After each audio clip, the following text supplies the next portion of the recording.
When was the last time you truly surrendered control to the chaotic, just completely unpredictable flow of the universe? Oh, wow. That's a heavy question to start with. Right. But think about your day-to-day. It's probably mapped out down to the absolute minute. You've got a GPS in your pocket dictating your commute, calendar alerts buzzing, an algorithm telling you what to watch. We've basically engineered serendipity completely out of our lives. You really have. And what happens when you strip all of that digital safety netting away? Welcome back to No Signal.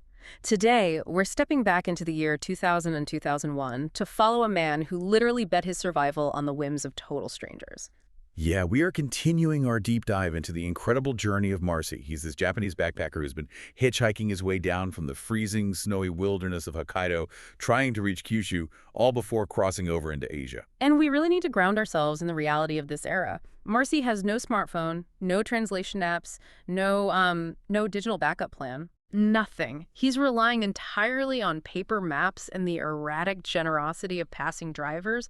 I mean, this is travel in its most vulnerable, raw, analog state. So, when we last left Marcy, he had just made it to the massive metropolis of Nagoya. Okay. And this is a huge pivot point.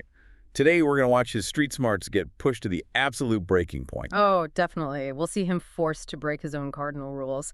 And we're actually going to end with a catastrophic crisis that threatens to derail his entire international dream. It's a crazy ride because the underlying tension here is fascinating. On one side, you have this beautiful, mystical Eastern philosophy of surrendering to the road, just accepting whatever the universe provides. Right, the zen of the journey. Yeah. But on the other side, you have the raw, ticking clock thrill of just trying to survive a freezing winter night without a roof over your head. It's a massive clash of philosophies, and we really see that clash right on his first morning in Nagoya. The contrast is just staggering. It really is. So Marcy wakes up around noon in the apartment of his host, a guy named Sasaki. They've been up drinking until dawn. But when Marcy opens his eyes, the apartment is empty. Saki's just gone. Just gone. While Marcy was sleeping, Sasaki woke up, packed a bag, and hopped on a morning flight back to Hokkaido for a business trip. Which is such a profoundly jarring realization of how differently we experience time and space depending on how we travel. I mean, think about Marcy's perspective here. Right, he spent weeks grinding his way south. Exactly. Weeks of standing by freezing roads, negotiating with truckers, feeling every grueling mile in his bones. He knows exactly how vast the distance is between Hokkaido and Nagoya because he paid for it with his own physical endurance. And then Sasaki just essentially teleports back in 2 hours. Yeah. It completely flips our modern definition of travel. Oh. We complain about a 3-hour flight being cramped, but aviation compresses an epic odyssey into a minor morning inconvenience. It's a literal time warp. Sasaki is operating in the modern, frictionless era, while Marcy is essentially moving on a medieval timeline. So true. But Marcy just accepts this surreal moment, cleans the apartment, drops Sasaki's spare key in the mailbox, and walks back out into the unknown. He heads over to stay with H-kun, a friend from a remote mountain hut in Toyama. Right, H-kun lives in Nagoya with his parents and sister. Marcy arrives just in time for dinner, and the meal they serve is incredibly specific. It's shishinabe, which is wild boar hot pot. I love this detail so much because it highlights the cultural exchange. Today, if you travel, you curate your own isolation. You rent a sterile Airbnb with a keypad lock so you don't even have to make eye contact with a human. Oh, absolutely. The goal now is avoiding people. Right. But in 2001, Marcy is sitting cross-legged in a stranger's family home, sharing a communal pot of wild boar. He's functioning as this exotic ambassador from the deep north. Nagoya is this hyper-developed metropolis, and suddenly they have a guy in their living room who hitchhiked out of the snowy wilderness. And wild boar has this rich, gamey flavor compared to regular pork. It's almost a culinary metaphor for the wild, unpredictable element Marcy is bringing into their quiet domestic life. That's a great way to look at it. He's basically paying for his survival with his stories and his presence. It's this beautiful, ancient form of commerce. So they talk until midnight. He stays up with H-kun until 4 a.m. But the next day, December 30th, the calendar catches up with him. H-kun has to work, leaving Marcy with a whole day to kill. So he decides to meet up with another mountain hut acquaintance, Ensan. And to understand the absolute comedy of this next moment, we have to talk about Ensan's life. He's a ronin. Right, and for you listening, that term might make you think of masterless samurai wandering feudal Japan. But in the modern Japanese education system, a Ronin is a student who failed their university entrance exams and is spending an entire year just studying to retake them. And Ensan is preparing for his fourth attempt at getting into Tokyo University, which is the absolute pinnacle of Japanese academia. The pressure on this guy must be astronomical. His family's pride, his future career, his entire identity is riding on this exam, which is just weeks away. December 30th is crunch time. It's the critical final stretch. The stress is unimaginable. And what does Marcy do? Because he's bored waiting for his buddy to finish a shift, he drags this incredibly anxious student to a 4 p.m. movie. It's so fun. And to make it worse, Marcy doesn't even remember what movie it was because neither of them actually wanted to see it. It's like dragging someone taking the bar exam to see a terrible Tuesday matinee just because you didn't want to drink coffee alone. It is the ultimate display of chaotic, neutral backpacker energy. And Marcy carries this comedic guilt to this day because he has no idea if Ensan ever passed the exam. He might have inadvertently ruined a man's academic destiny just to kill a Tuesday afternoon. He really might have. But, that carefree energy abruptly catches up with Marcy the very next day, December 31st, New Year's Eve. Right, the stakes suddenly get very real. The goal is simple. Hitchhike from Nagoya to Osaka to ring in the new year with a female friend, Tain-chan. On a map, it's a straightforward highway road. It should take 2, maybe 3 hours at most. It's a total sprint. But Marcy falls into a massive psychological trap. He gets picked up by a young guy who is driving a female friend home. At first, Marcy is thrilled. Any ride is a good ride, right? You'd think so. But instead of heading toward the highway on-ramp, this driver parades Marcy around the local streets of Nagoya for 2 solid hours. This is such a fascinating behavioral quirk of hitchhiking. The driver had never picked up a hitchhiker before. He wasn't doing it out of altruism. He was doing it to show off. He wanted to look adventurous for the girl in the car. Exactly. He wanted to look cool. Marcy was completely objectified. It's the 2001 equivalent of taking a selfie with someone for Instagram clout. The driver didn't care about Marcy's journey. Marcy was just an accessory for the driver's ego. And if you're listening to this in your own car right now, think about how much autonomy you have. When you get into a stranger's car with your thumb out, you forfeit all of that. You pay a psychological tax. You are literally held hostage by someone else's whims while the clock ticks down on New Year's Eve. It's incredibly stressful. He finally extracts himself from that mess, buys a rice ball he doesn't even have time to eat, and resets.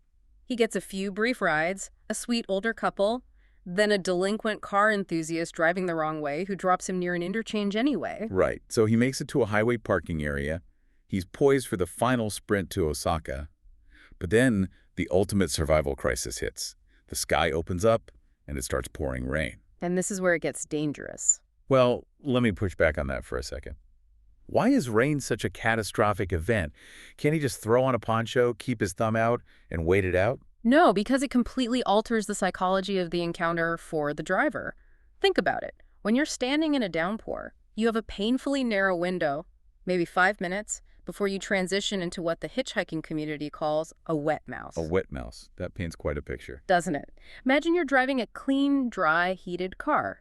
Are you going to unlock your door for a soaking wet, dripping stranger? Probably not, honestly. Right. They're going to ruin your upholstery, fog up your windows, and make the whole ride deeply uncomfortable.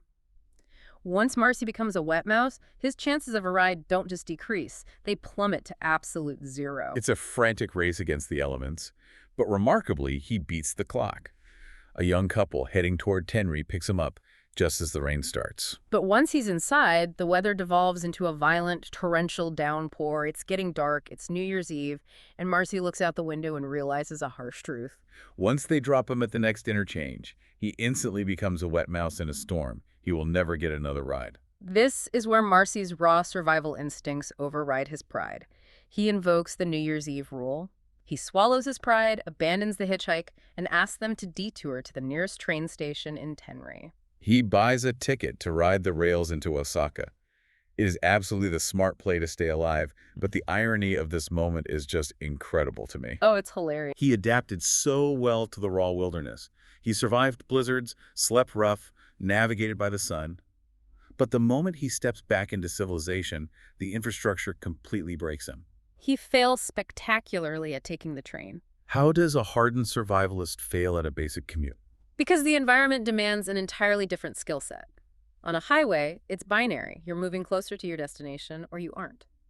But the Kansai urban train matrix requires context. You need exact currency, rapid platform navigation, understanding express versus local lines. Exactly. The very infrastructure designed by society to make travel effortless requires a strict adherence to a system that Marcy had completely unlearned. He gets hopelessly lost. He boards the wrong lines, misses transfers, and wanders the labyrinth of the Kansai rail system for 2.5 hours. It perfectly illustrates that the hyper-developed world can be far more disorienting than the open road when you're out of practice. He barely stumbles into Tain-chan's house in time for them to cook late-night yakiniku and ring in the new year. Which brings us to January 1st, 2001. Marcy's 21st century officially begins. And as he wakes up, he reflects on the profound contrast of where he was exactly 1 year prior. The transition from 1999 to 2000. The era of the Y2K panic. Exactly 1 year earlier, Marcy and a friend were working a night shift at a 7-Eleven, absolutely paralyzed by the fear that the world's computer systems would crash and society would collapse. And yet 1 year later, the digital world is perfectly fine, but Marcy has voluntarily stripped away all his own personal safety nets. He basically subjected himself to a personal Y2K bug. That's such a brilliant way to phrase it. Society feared losing its interconnected systems, but Marcy discovered that when you unplug from the digital matrix, you plug into an older analog network of human connection. And there's no greater proof of that invisible network than what happens on New Year's Day. Marcy goes to visit the extended family of Y-chan, a girl he briefly met weeks ago in Niigata. He sits down at their dinner table in Osaka, and they serve him this incredibly thick, premium, flawless Hokkaido crab. Now, on the surface, that's just a nice dinner. But the logistics of how that crab got there is an absolute masterpiece of serendipity. It's this incredible web of human choices. Yu-chan, who lives in Osaka, has this massive crush on an adventurer named Toru-san. Toru-san recently moved from Niigata to Hokkaido. So a week prior, Yi-chan flew all the way up to Hokkaido just to chase her love for Christmas. And while she was wandering the snowy markets, she bought this premium crab and shipped it back to her family in Osaka. It is mind-blowing. Think about the geometry of this. Marcy, a man born and raised in Hokkaido, spends weeks suffering through the cold, hitchhiking hundreds of miles south. He arrives in Osaka, a completely different climate, only to sit down and be served a crab shipped from his own hometown, entirely because of a complex love triangle he had nothing to do with. You literally cannot program that kind of serendipity into a travel app. It suggests that travel isn't about conquering a map, it's about placing yourself in the stream of human connection and letting the currents carry you. I want to hold on to that idea of conquering a map, because the very next day, January 2nd, Marcy attempts to be a traditional tourist. He and Tan-chan take the train to Kyoto. They visit the absolute legends of Japanese history. Kiyomizu-dera, Kinkakuji, the famous Golden Pavilion. But I have to push back hard on Marcy's reaction here. He gets to these breathtaking 600-year-old wonders, looks at them, and admits he feels absolutely nothing. He doesn't know the history of the Tokugawa shogunate. He doesn't know the Hojo clan. Is this enlightened travel, or is he just being culturally lazy? I would actually argue it is a deeply honest anti-tourist philosophy. We put an immense amount of pressure on ourselves to feel profound spiritual emotions in front of famous monuments. Like, I'm looking at history, therefore I must feel zen. Right. But if you don't possess the historical context, you're essentially just staring at a very shiny building while surrounded by thousands of other stressed-out tourists taking photos. Forcing a feeling isn't enlightenment, it's just performance. Wow, okay, so their solution to this emotional dead end is actually brilliant. They don't fake it, they turn around, get back on the train to Osaka, and seek out a highly specific, hyper-local comfort food. Butatama modanyaki. It is a phenomenal dish. It's a thick, savory, highly regional style of okonomiyaki. For those who haven't had it, it's this Japanese cabbage pancake layered with rich pork, stuffed with noodles, grilled on an iron plate, and slathered in a dark, sweet and savory sauce and mayonnaise. They sit in this noisy, greasy, fragrant local restaurant, take a bite of the sizzling pancake, and they find pure, transcendent joy, the exact kind of joy that we're supposed to feel at the ancient temples. The true zen of okonomiyaki. Food requires absolutely no historical context to move your soul. It speaks instantly and directly to your senses. Marcy realizes that authentic cultural experience cannot be forced out of a guidebook. It has to be felt in the present moment. It's a total rejection of the Western bucket list style of travel. It is a massive spiritual high. He's shared wild boar by a hearth, he's eaten serendipitous love-fueled crab, and he's achieved street-level enlightenment through a savory pancake. He goes to bed, feeling at peace with the universe. But as we know, the universe demands balance. And the higher the philosophical peak, the harder the sudden drop into reality. This is where the bottom absolutely falls out of his world. We have to remember, hitchhiking across Japan was never Marcy's final destination. This was merely the prologue. The actual goal, the entire reason he left home, was to execute a massive cross-Asia journey, starting in Seoul, South Korea. And his entire survival strategy for South Korea rested heavily on the shoulders of one specific person, his friend Ma-kun. Ma-kun is studying abroad in Seoul. Marcy speaks zero Korean, and his English is shaky at best. Ma-kun was supposed to be the translator, the cultural guide, and most importantly, he was supposed to provide a floor for Marcy to sleep on to stretch his tight budget. He is the indispensable safety net for the international leg. But that night, as Marcy is digesting his okonomiyaki, the phone rings. It's Ma-kun, and he drops an absolute bomb. Due to some sudden personal business, Ma-kun has left South Korea. He's returning to Japan and tells Marcy he won't be back in Seoul until February. You can almost hear the structural integrity of Marcy's entire year-long plan snapping in half in real time. It's a total collapse. He was scheduled to take the ferry to Korea by January 10th. And now he is completely stranded in the Kansai region in the dead of winter. He has a dwindling budget. He has no long-term lodging. He certainly can't crash on Tain-chan's floor for an entire month without ruining that friendship. And his one international lifeline has just vanished into thin air. This is the dark, terrifying shadow of surrendering to the flow. When you live completely without a rigid structure, you are entirely at the mercy of the wind. And when that wind suddenly changes direction, it strips away all the romanticism and leaves you with a very cold, very real, logistical nightmare. He goes to bed that night staring at the ceiling, hundreds of miles from his home, realizing he has absolutely no idea how he is going to survive the next 30 days. It is a massive cliffhanger. And it brings us right back to the question we started with today. Marcy surrendered to the unpredictable, chaotic flow of the universe. And yeah, the universe rewarded him with magical moments, a miraculous ride through a rainstorm, serendipitous crab. But the universe also just completely and utterly destroyed his only safety net. It's the ultimate test of human adaptability. So I want to leave you with this thought to mull over as you navigate your own highly structured GPS-guided week, when all your digital safety nets are abruptly stripped away and your meticulous, perfectly crafted plans fall completely apart. Who do you actually become in the silence that follows? Do you panic? Or do you find a way to reinvent yourself on the fly? Marcy is now stranded in the freezing winter of 2001 with no money, no lodging, and a collapsed dream of Asia. How he manages to survive the brutal month of January? Well, that's a story of survival and hustle you will have to wait for the next time you tune in to No Signal.